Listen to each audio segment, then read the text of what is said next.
사랑하는 영락교회 지체들에게 주 안에서 평화 인사를 전합니다. 오늘은 2022년 11월 30일 수요일입니다. 오늘의 묵상 본문은 요한계시록 21장 1절로 27절까지의 말씀입니다. 오늘 본문 말씀 21장 1절부터의 말씀은 이렇게 시작합니다. 또 내가 새 하늘과 새 땅을 보니 처음 하늘과 처음 땅이 없어졌고 바다도 다시 있지 않더라. 계시록의 21장은 요한계시록의 결론이죠. 요한계시록의 결론이고 전체 성경의 결론입니다. 성서 전체를 꿰뚫는 결론을 오늘 말씀 가운데 만나는 것이죠.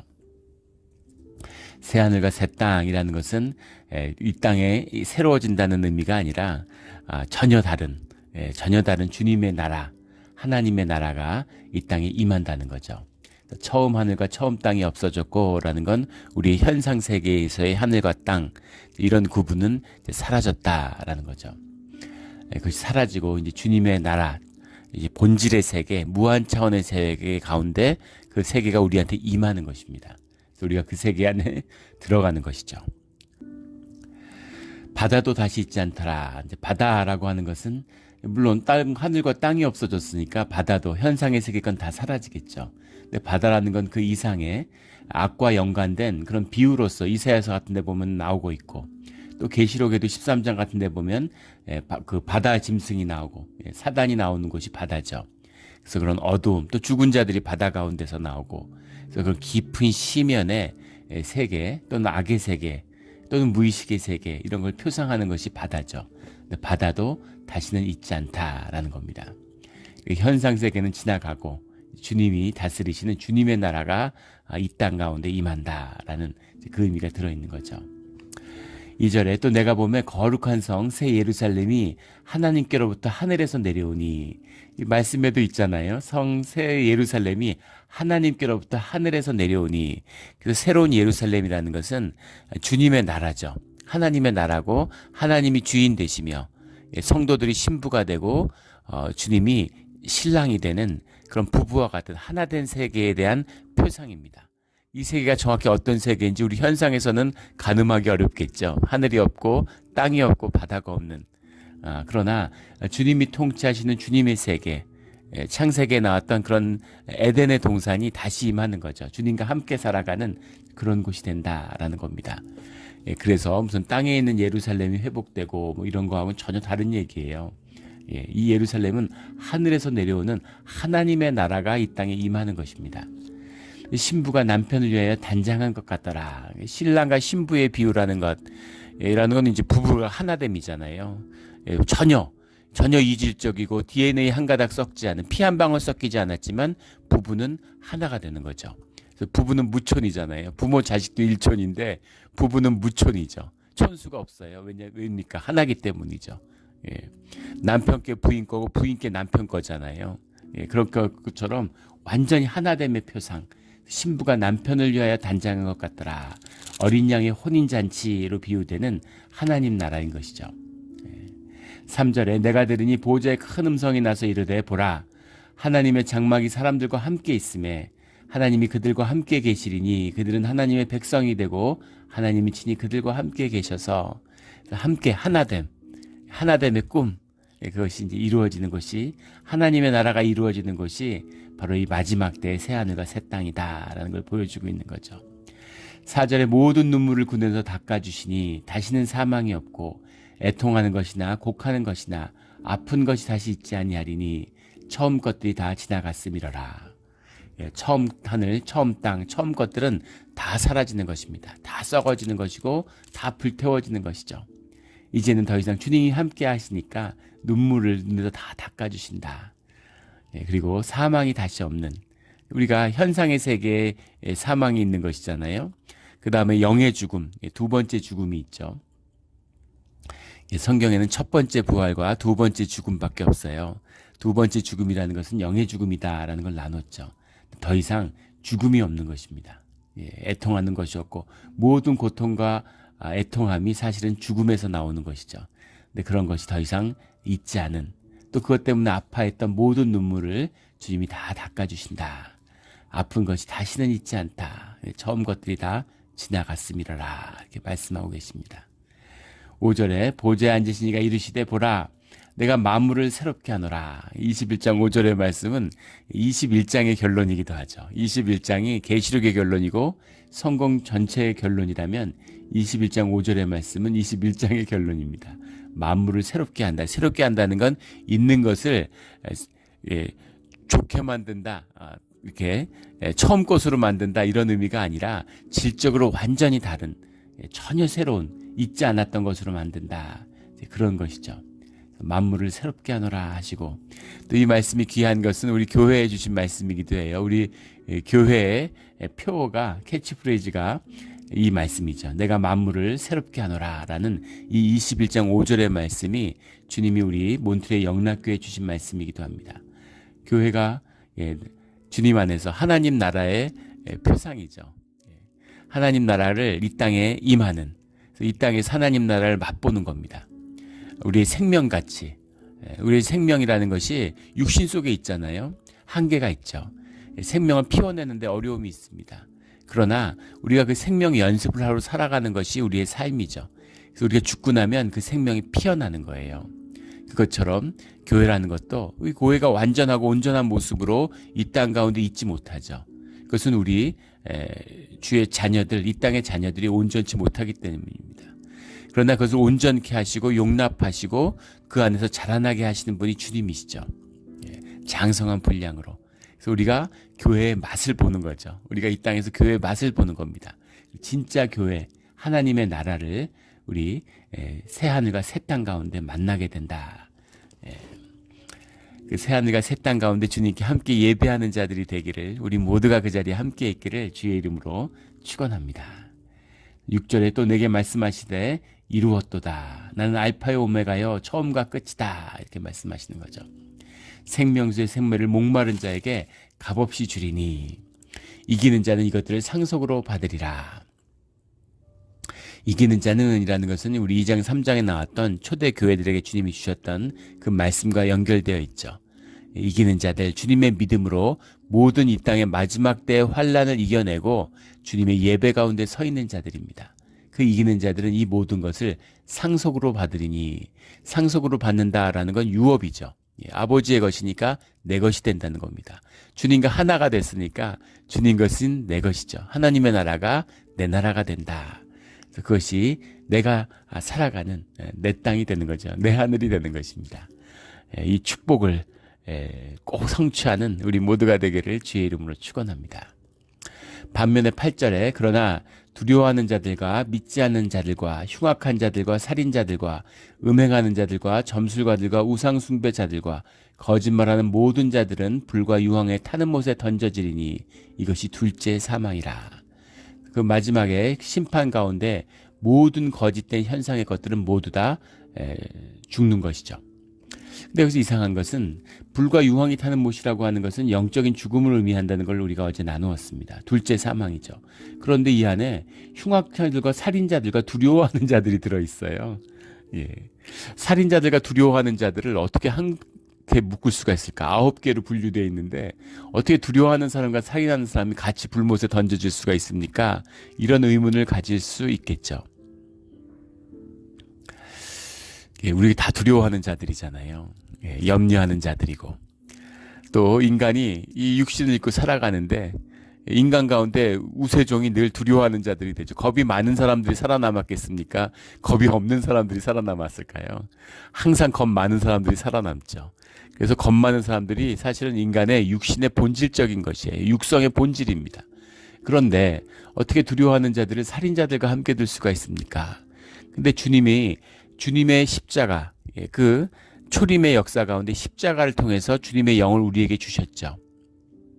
그래서 우리가 담대함과 믿음과 용기를 가지고 살아가는 것입니다. 믿음이 있는 자들은 주님이 두려워하지 말라라는 말씀이 성경에 365번 나온다고 그러죠. 그러니까 매일 묵상을 하면 하루에 한 번씩 만나는 거예요. 이것이 주님이 주시는 두려워하지 말라의 말씀이죠. 주님이 함께하는 자만이 두려워하지 않습니다. 두려워한다라는 의미는 뭐냐면 주님과 함께하지 않았다. 주님의 사람이 아니다라는 증거죠. 우리가 믿음이 있는지 없는지 우리가 그런 말씀 자주 나누는데 믿음의 반대는 불신앙이 아니에요. 믿음의 반대는 두려움입니다. 염려예요. 우리가 내일 일을 염려하고 두려워하는 것, 이것이 불신앙입니다. 그 두려움의 본질에는 내가 내 삶을 주관하고 컨트롤한다 라는 에고가 있는 거죠. 에고센트릭한 게 있는 것입니다. 그래서 두렵고 무섭고 염려하는 것이죠. 두려움이 없는, 두려워하는 자들, 주님을 잃어버린 자들, 주님과 함께하지 않는 자들은 살인자들이나 점술가나 음행하는 자들과 우상숭배하는 자들과 다를 것이 없어요. 왜냐하면 다 주님과 떨어져 나간, 주님의 관계에서 벗어난 자들의 시작입니다. 처음에는 두려움으로, 믿지 않는 것으로, 흉악한 것으로, 나중엔 살인과 음행과 우상숭배와 거짓말로 가게 돼 있는 것이죠. 이게 세상의 삶이에요. 현상을 사는 자들이 어떻게 거짓이 없을 수 있겠습니까? 현상이 거짓인데. 그래서 거짓으로 살아요. 거짓을 전혀 없이 어떻게 현상 세계를 살아갈 수 있어요? 그것과는 다른 것이죠. 본질이 거짓이라는 겁니다. 삶의 진실과 삶의 중심의 진실이 있어야 되는데, 그런데 그것을 돌이키지 못하는 삶 전체가 결국은 거짓으로 끝이 나는 것이다 라는 거죠. 무너지고 부서져도 진실의, 중심의 진실을 붙잡는 것, 이것이 주님과 함께하는 비밀이고 이것이 예배의 비밀입니다. 우리가 이 땅에서 진실해질 수 있는 유일한 기회가 주님 앞에 나아가서 주님을 만나는 거예요. 그것이 우리의 진실입니다. 우리의 진실만을 주님이 만나주시죠. 거짓된 종교의 예식을 얘기하는 것이 아니에요. 진실한 자원하는 심령과 기쁨으로 주님 앞에 나와서 진실로 주님을 만나는 예배 자리를 이야기하는 것이죠. 예배자로 서지 못했던 자들, 삶의 본질이 거짓인 겁니다. 이것은 진실의 자리, 본질의 자리가 임할 때는 다 썩어지거나 타버릴 수밖에 없는 것이죠. 늘 진실함으로 주님과 함께하는 우리 모두가 되기를 주의 이름으로 축원합니다. 9절부터는 이제 새 예루살렘의 비유가 나와요. 그 9절에 보면 7대접을 가지고 마지막 7재앙을 담은 7천사 중에 하나가 나와서 이 마지막의 심판 때가 7대접의 7재앙으로 끝이 났다라는 것을 보여주고 있는 것이죠. 그런데 그가 와서 신부곧 어린 양의 아내를 내게 보이리라. 처음에 산에 올라가서 바벨론을 보여줬던 것처럼, 음부를 보여줬던 것처럼 이제 어린 양의 아내, 거룩한 신부를 보여주고 있는 것이죠. 그 뒤에 가면 마치 그 17장에 산에 데리고 가서 바벨론을 보여줬던 것처럼 예루살렘을 보여주는 겁니다. 바벨론과 예루살렘이 대조를 이루고 큰 음녀와 어린 양의 아내, 순결한 아내와 대조를 이루고 있는 거죠. 세상과 대비되는, 구별되는 주님의 자녀들, 믿는 자들, 주의 자녀들의 모습입니다. 구별된다라는 거죠. 이렇게 늘 주 안에서 구별되는 그런 우리 모두가 되기를 주의 이름으로 축원합니다. 보이는 세계가 본질이냐, 보이지 않는 세계가 본질이냐, 이런 차이인 거죠. 돈이 본질이냐, 주님이 본질이냐 하는 그런 차이입니다. 그 삶을, 그 믿음으로 그 보이지 않는 것을 붙들고 본질의 세계를 살아낸 자들은 결국은 본질의 세계에 들어간다. 본질의 세계를 만나게 된다. 본질의 세계가 자신의 삶의 중심이 된다. 이런 이야기죠. 당연한 얘기겠죠. 그걸 중심으로 살았는데, 살아서 주님과 함께 했는데 육신을 벗었다고 뭐가 달라지겠습니까? 주님과 계속 함께 하는 것이죠. 그런데 주님을 모르고 영이 죽어 있는데, 세상에 돈을 쫓고 현상을 쫓아서 살았는데 육을 벗어서 영이 됐다고 해서 달라질 게 뭐가 있겠어요? 숨을 곳도 없고 감출 곳도 없는 곳에서 드러난 진실, 그것이 제2의 죽음이다라는 거죠. 죽음이라는 것을 우리가 현상적으로 이해하면 안 되죠. 죽음은 다 끝입니까? 아니죠. 제2의 죽음을 했는데 왜 세세토록 불과 유황못에서 타면서 고통받겠어요? 죽었는데. 존재의 소멸이 아니라 영의 죽음이죠. 그래서 그 존재 자체는 계속되는 끝없는 고통 가운데 있는 것입니다. 그 사후 세계를 경험하고 돌아온 분들이 이제 가끔씩 있죠.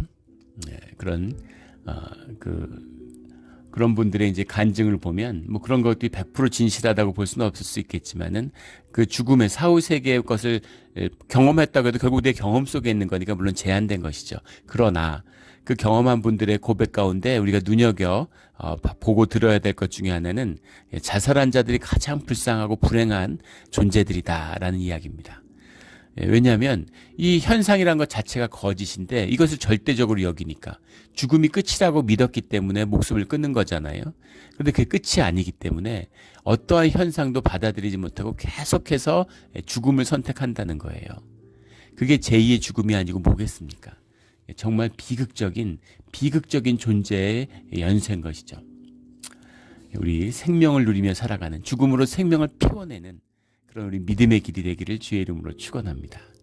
예루살렘의 모습들이 나와요. 뭐 성이 빛이 지극히 귀한 보석 같고 벽옥과 수정 같고 다 에스겔에 나왔던 그런 이미지들과 겹치고 있죠. 에스겔에서 뭐 48장, 40장, 뭐 43장 이런 데 쭉 묘사되었던 그런 예루살렘의 모습, 그 모습과 통합이 당연하겠죠. 한 분 하나님이 주신 그런 계시니까 에스겔이 받은 환상이나 요한이 받은 환상이나 계시나 통하는 것은 뭐 당연한 것일 겁니다. 다니엘이 받은 것이나. 근데 이것의 이제 본질이 무엇인가 하는 그 말씀과 꿈의 완성의 모습을 계시록을 통해서 다시 한번 확인해 주고 계시는 거죠. 6절에 가면 그 성은 네모가 반듯하여 길이와 너비가 같은지라 이렇게 되어 있습니다. 성이 네모가 반듯하다. 하늘에서 내려온 새 예루살렘인데 길이와 너비가 같다. 그 갈대자로 그 성을 측량하니 12,000 스타디온이다. 12,000 스타디온이다 라는 건 이제 요즘으로 하면 한 1,500마일, 2,200km 정도 된다고 하는데 길이와 너비와 높이가 같더라.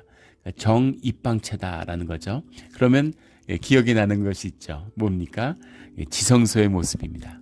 지성소의 모습이에요. 지성소의 모습이 그 10규빗, 10규빗, 20규빗, 20규빗 이런 식으로 정입방체로 이루어져 있죠. 성막 안에 있는 지성소를 말하는 겁니다. 그런데 지금 새 예루살렘이 정입방체로 돼 있어요. 그러니까는 새 예루살렘이라는 것 자체가 하나님의 임재가 온전히 이루어지고 통치가 온전히 이루어진 이 땅에서의 지성소와 마찬가지다. 이런 것이죠. 지성소와 마찬가지다. 지성소에 주님이 계셨는데 온 땅이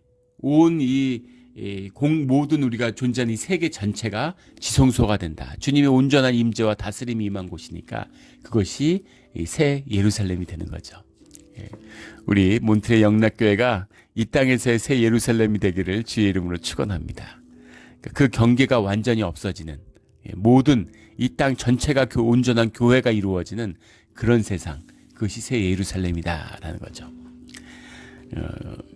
예전에 저희 이제 고모뻘 되는 분들이 시카고에 사셨는데 방학 때 예전에 학생 때 한 뭐 20여 년이 더 된 얘기죠. 그때 이제 미국에 처음 와서 시카고를 갔는데 그 사촌 동생이 있어요. 이제 어리죠. 그 당시 이제 대학생이었는데 그런데 이제 그 친척이 한국에서 오니까 되게 따르고 이렇게 좋아하더라고요. 그래서 같이 뭐 이렇게 여행도 다니고 뭐 그랬습니다. 근데 그 사촌 여동생이 뭐라고 얘기하냐면 그 자매가 교회가 너무 좋아가지고 한국 교회가 그래서 한국 사람들이 너무 좋은 거죠. 그래서 한국에 가면 한국 사람들만 모여 사니까 얼마나 좋겠냐고 한국에 꼭 가보고 싶다는 거예요. 한국 사람들끼리 모여 살면 어떤 나라일까 너무 궁금하다는 거죠. 그래서 마음속으로 안 가보는 게 좋을 텐데 이런 생각이 들었어요. 한국 교회가 좋은 건 주님이 함께 하셨기 때문인 거죠. 그래서 주님의 아름다운 공동체가 그 안에 이루어졌기 때문에 너무너무 좋은 거예요. 근데 한국 사람들이 좋다고 생각하는 거죠. 미국 교회는 그렇지 않은데 한국 교회가 좋았으니까. 근데 한국 사람, 미국 사람이 차이가 있는 것이 아니라 주님의 임재의 비밀이 있는 것이죠. 아마 한국에 갔으면 큰 충격을 받았겠죠. 그래서 교회를 이루는 것입니다. 이것이 주님의 임재의 비밀, 모든 우리 존재의 비밀이 이 가운데 있는 것이죠. 근데 그 한국 교회와 한국 사람들에게 준 특별한 은혜가 있는 것 같아요. 우리 예전에 신학교에서 공부할 때도 미국 여학생이 있었는데 그 신학교 안에 한국 그 커뮤니티가 얼마나 서로 좋고 화목하고 아름다운지 그 미국 여학생이 가끔 초대해서 같이 밥도 먹고 이러는데 기수에 같이 사니까 자기가 다시 태어날 수 있다면 꼭 한국 사람으로 태어나게 해달라고 그렇게 주님께 기도한다고 예, 그렇게 얘기하더라고요. 너무 부러워가지고.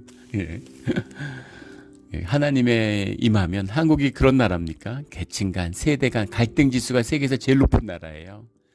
그런데 하나님이 함께 하시면 천국이 되는 것이죠.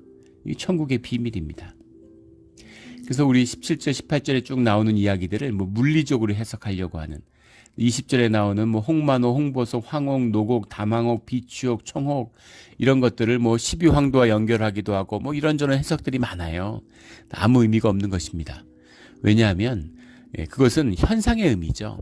현상의 의미를 물론 현상의 의미가 아주 의미가 없는 것은 아닙니다. 왜냐하면 요한의 경험 가운데 있는 거고 그 동시대의 경험 가운데 있는 것이죠. 그러니까 경험이 담고 있는 의미를 통해서 하늘나라의 의미를 표상하려고 하는 거니까 의미가 없다고 할 수는 없어요. 그러나 이것들이 땅에 있는 그런 현상적인 것은 아니라는 겁니다. 두로의 왕국도 이런 보석들로 꾸몄어요. 솔로몬의 궁전도 이런 보석으로 꾸몄습니다. 지금 그런 얘기하는 게 아니죠. 그런 보석일 리가 없죠. 현상이 소멸했는데 현상에 있는 보석들을 가져다가 새 예루살렘을 꾸미겠습니까? 근데 뭐라고 표현할 수가 없는 것이죠. 우리가 연못안에 있는 이제 물고기를 보는데 잉어를 보는데 잉어도 물속에서 우리를 보겠죠. 근데 잉어가 사람을 보면은 뭐라고 표현할 수 있을까요? 눈이 두 개구나 이렇게 말할 수는 생각할 수는 있겠죠. 그런데 팔이 있네 이렇게 얘기할 수 있을까요? 팔이 있네라는 개념 자체가 없죠. 왜냐하면 잉어는 경험 안에는 팔이 없기 때문이죠. 비유적으로 이야기하는 것입니다. 그래서 팔이 있네라고는 얘기할 수 없겠지만 지느러미가 이상하게 생겼네 이렇게 얘기하는 거죠. 피부를 얘기할 수 있을까요? 피부를 얘기할 수는 없지만 비닐이 없네 이렇게 얘기할 수는 있겠죠. 다리를 얘기할 수는 없겠지만 꼬리 지느러미가 이상하게 생겼게 꼬리 지느러미가 갈라져 있네 두 개로 이렇게 얘기할 수는 있겠죠. 뭐냐면 표현할 수 없는 것을 표현하는 것입니다. 처음 본 것을 이걸 뭐라고 얘기할 수 없는 걸 표현하는 거예요. 우리가 예전에 보잉기 얘기 많이 했었죠. 고대 원신이 보잉기를 얘기하면 뭐라고 얘기해? 우리 딱 보면 보잉 747이네, 보잉 787이네, 뭐 드림라이너네, 그리고 딱 개념으로 잡잖아요. 개념이 있으니까.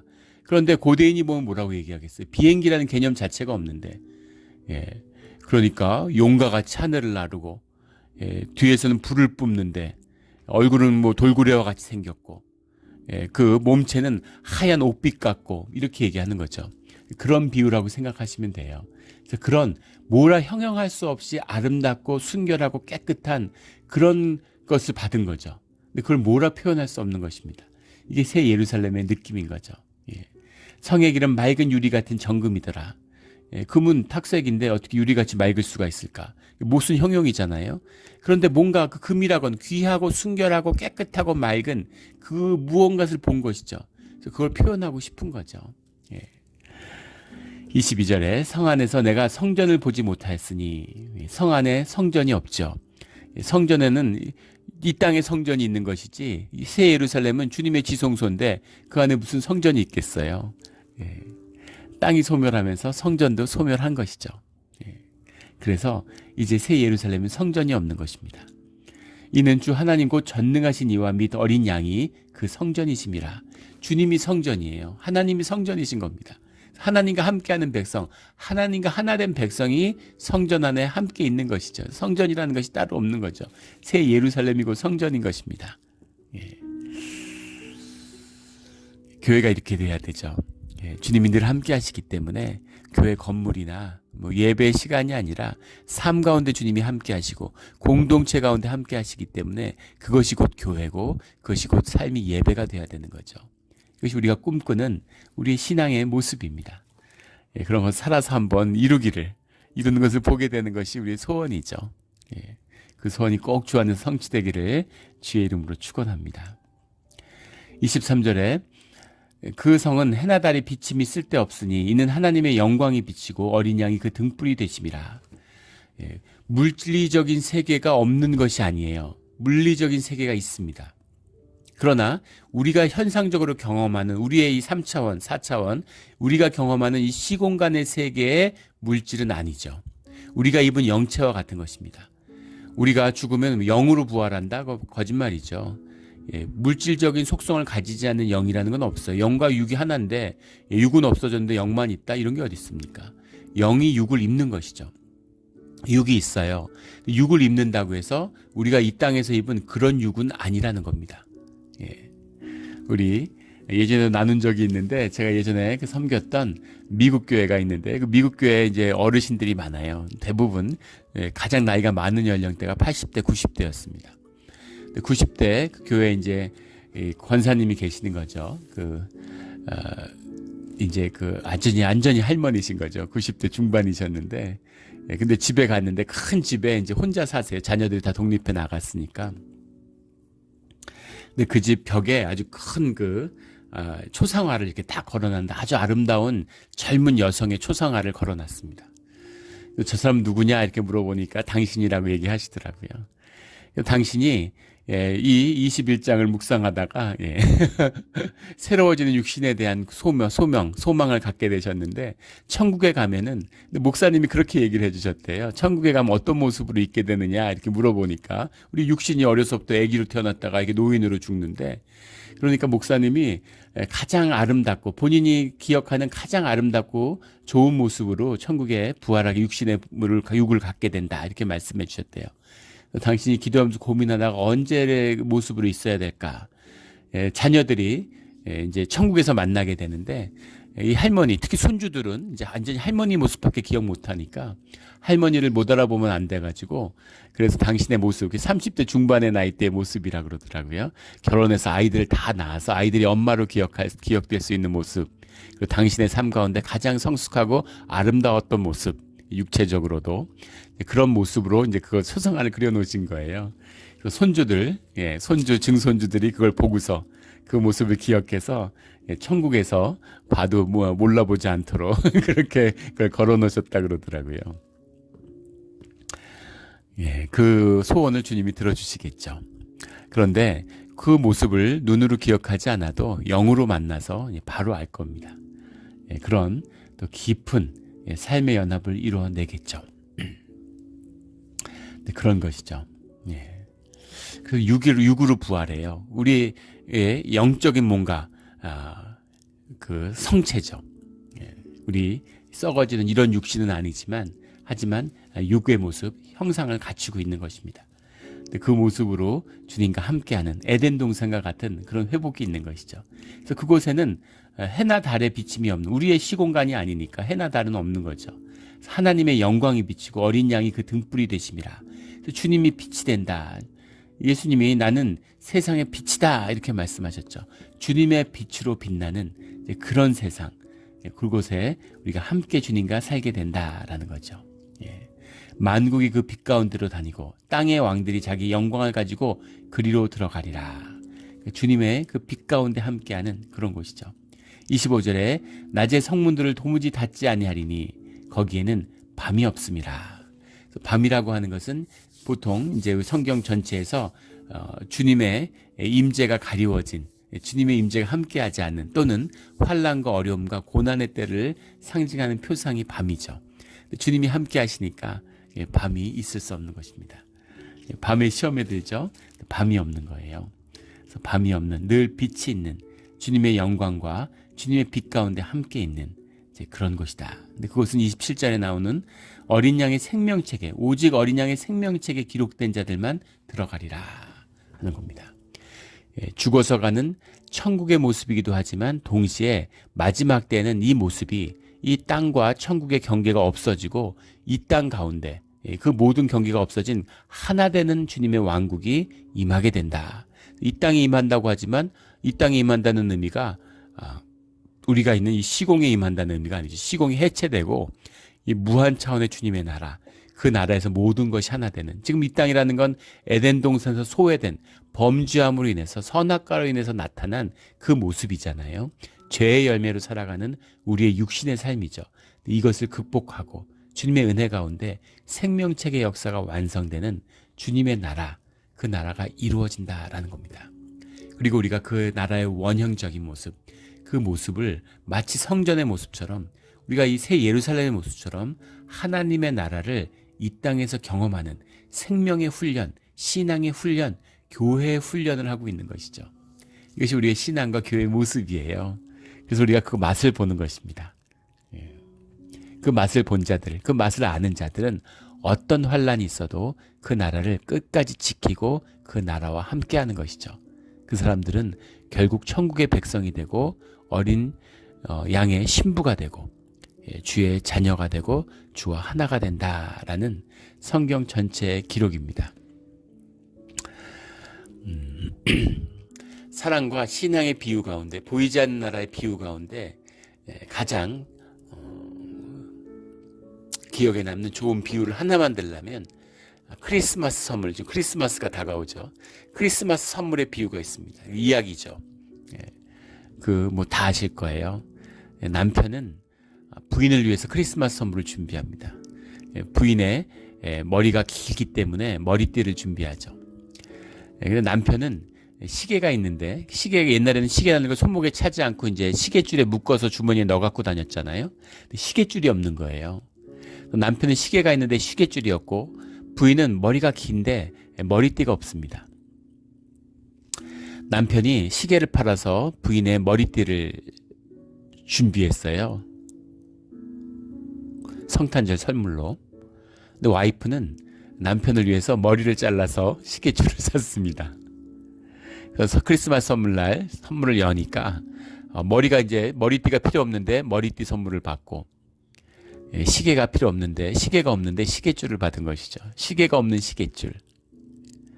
이거야말로 가장 하나님 나라의 이 깊은 사랑의 하나됨을 가장 잘 보여주고 있는 그런 이야기라고 생각해요. 하나님 나라가 무엇인지를 가장 잘 보여주고 있는 겁니다. 세상의 눈으로 보면 끔찍한 실패죠. 시계가 없는데 시계보다 시계줄은 더 쓸모없잖아요. 머리가 없는데 이제 머리띠 있어 뭐 합니까? 서로에게 아무 유익이 되지 못한 것 같아요.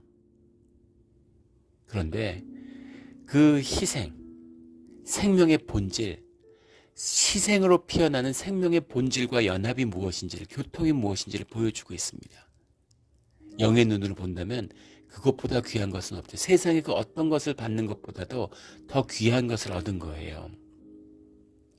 그게 부부죠. 그게 하나됨입니다. 희생함으로 생명이 피어나요.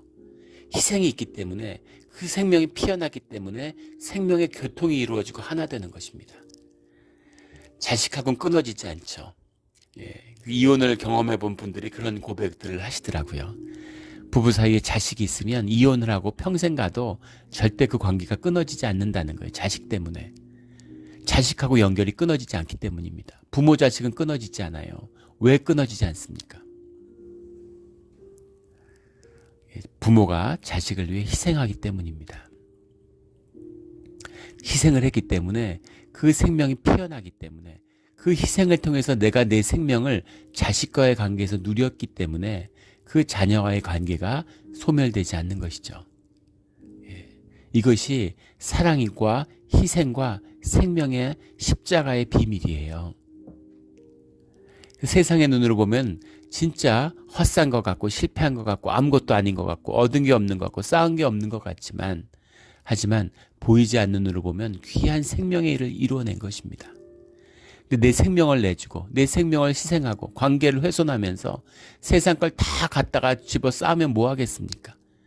황금을 태산같이 쌓아놓으면 뭐 하겠어요? 잠깐 살고 떠나는데, 죽는데 하루에 무슨 100끼 먹나요? 부자 됐다고. 이 조그만 위를 채우겠다고 그 욕심과 에고와 남짓 밟고 뭘 이루고 성공했다고 사람들에게 칭찬받는 것 같지만 썩어지는 것일 뿐인 거죠. 아무것도 아닌 겁니다. 아무 가치가 없는 거예요. 불쌍하고 비참한 것입니다. 그런데 그 삶을 피워내는 하나 되는 삶의 의미, 귀한 것이죠. 우리 이런 귀한 이 신앙과 우리 생명을 선물로 받았습니다. 이 선물을 누리고 살아서 주님의 뜻, 아버지의 뜻을, 아버지의 기쁨이 되는 우리 신앙의 자리가 되기를 예수 그리스도 이름으로 축원합니다. 아멘. 기도드리겠습니다. 하나님 아버지 감사합니다. 오늘 귀한 말씀, 귀하고도 귀한 말씀 주시니 감사합니다. 우리가 신앙생활하고 말씀과 함께 살아갑니다. 오늘 주신 이 말씀처럼 우리가 모든 것이 새로워지는 그 믿음과 그 소망을 붙들고 또 오늘 하루가 새로워지는 삶으로 나아가게 하여 주시옵소서. 주님이 어느 날인가는 우리의 모든 것을 완전히 새롭게 하시는 역사가 우리 가운데 이루어지는 줄 믿습니다. 감사하고 또 감사하고 모든 것이 주님의 은혜였음으로 인해 다시 한번 감사드리며 예수 그리스도 이름으로 기도드렸습니다. 아멘.